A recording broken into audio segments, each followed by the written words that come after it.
Hay 8 momentos que han cambiado la historia del concurso musical Eurovisión, especialmente para el colectivo LGBTIQ+.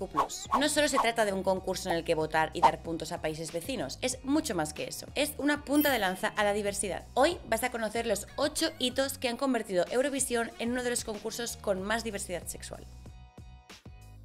Pero antes te sitúo. Después de 2 guerras mundiales, Europa quiere mantenerse unida y en 1955 crea Eurovisión, un festival de canciones internacionales donde todos los países europeos pueden concursar. El concurso, que, ojo, es el programa de televisión más antiguo que aún se transmite, nace como un entretenimiento para toda la familia y pronto empieza a tener representación LGTBIQ+. Quien abrió camino fue Jean-Claude Pascal, que cantó esta canción que tenía mensajes ocultos sobre su homosexualidad. Fue años después cuando confirmó que la canción hablaba de la represión al amor entre personas homosexuales, que en aquella época estaban criminalizadas. Pero no solo eso, la letra también es premonitoria.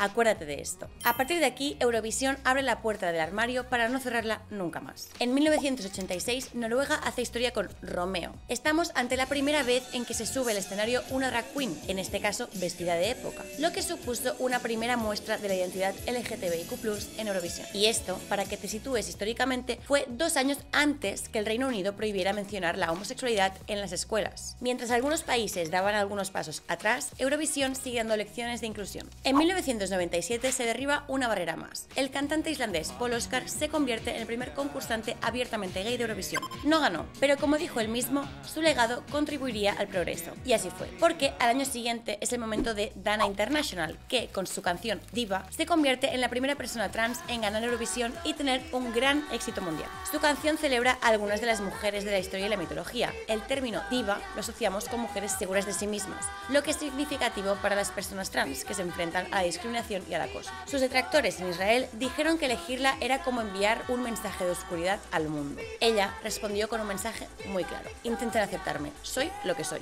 Su victoria marcó un antes y un después para la comunidad trans. Y no solo eso, ayudó a que el orgullo gay de aquel año fuera multitudinario. Es una actuación que está marcada en la cronología de la historia LGBT y que abrió camino a artistas como Conchita Wurst, que después analizaremos.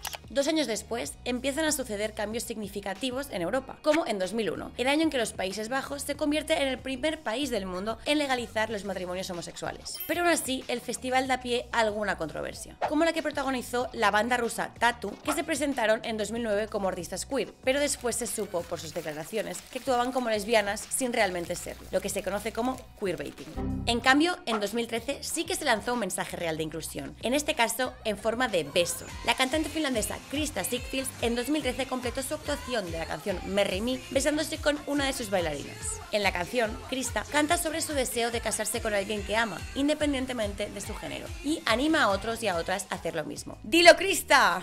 Un año más tarde, ganaría Eurovisión Conchita Wurst, representando a Austria. Se convirtió así en la primera drag queen y persona abiertamente gay en ganar Eurovisión. Su victoria fue un gran hito del colectivo a nivel mundial, y su discurso de victoria fue enormemente aplaudido. Jean-Claude Pascal tenía razón, vendrían noches menos difíciles, y la canción que cantó Conchita es la prueba de ello. La letra es una invitación a canalizar todo el sufrimiento y discriminación del colectivo, para renacer y brillar con fuerza, como un fénix.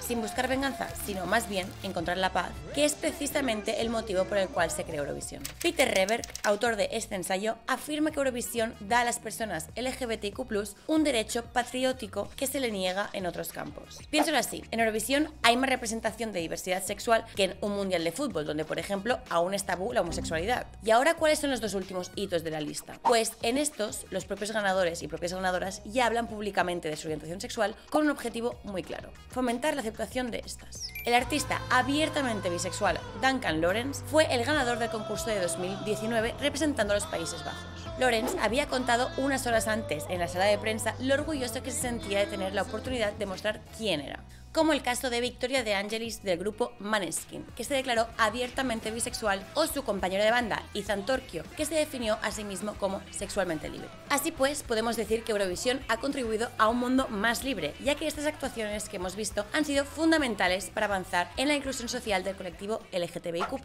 Y no es solo importante que exista música que promueva la inclusión, sino también personas que la promuevan y la respeten, y todos y todas podemos ayudar en esto. Os dejamos aquí este vídeo, que es un repaso excelente de canciones queer del festival.